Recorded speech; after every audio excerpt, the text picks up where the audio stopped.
जैसा मैंने कहा पहले भी कि भगवान को हम कुछ दे ही नहीं सकते सिवाय अहंकार के। मांगते तो सब कुछ हैं, लेकिन अहंकार के सिवा और कुछ चढ़ा ही नहीं सकते, क्योंकि सभी कुछ उसी पे चढ़ा हुआ है। तो यही संबंध जो है वो राजा और प्रजा का होता है।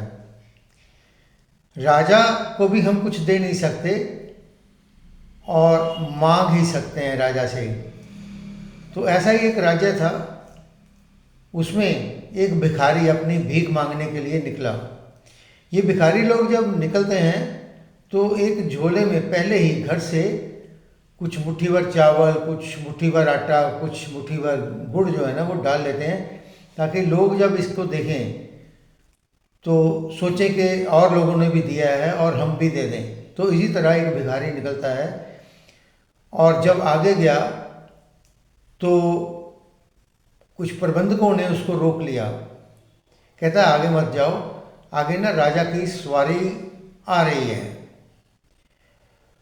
तो वो बेचारा सोचने लगा कि आज राजा की अगर सवारी आ रही है तो मैं आगे जाऊं थोड़ा सा, ताकि उससे आज काफ़ी कुछ मिल सकता है मुझे। राजा राजा जो है उससे काफ़ी कुछ मिल सकता है। तो वो किसी तरह आगे पहुंच गया और राजा की सवारी आई।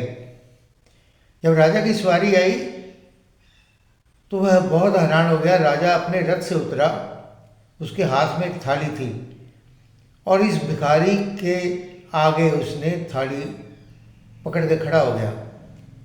कहने लगा मुझे भीख दो, क्योंकि मुझे किसी जोशी ने या किसी साधु ने बताया है कि तुम्हारा राज्य डूबने वाला है और तुम निकलो बाहर, बाजार में निकलो और जो भी तुम्हें पहला भिखारी मिले उससे भीख मांग के आओ, तो मुझे भीख दो। बहुत हैरान हो गया वो भिखारी, और लेकिन करे क्या, उसको देना पड़ना था और उसको समझ नहीं आ रही थी मैं दूं क्या, क्योंकि सारी उम्र उसने मांगा ही था, वो दे क्या।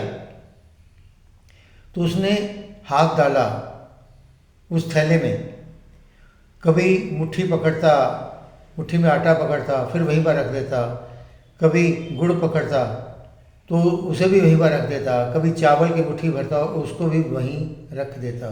तो उसे समझ नहीं आ रही थी कि मैं क्या दूँ। हार कर उसने एक चावल का दाना निकाला और राजा की थाली पर रख दिया और वो राजा आशीर्वाद देता हुआ चला गया, रथ पर सवार होकर चला गया।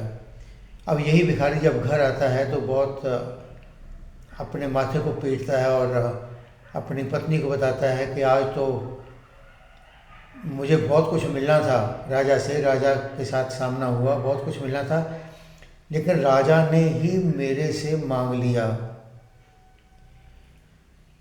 लेकिन जब उसने अपना झोला खोला, उसको मतलब ढूंढने लगा कुछ, तो उसमें चावलों में एक चावल का दाना सोने का बन गया था। फिर उसने माथा पीटा कि मैंने मुट्ठी भर के चावल क्यों नहीं दे दिए।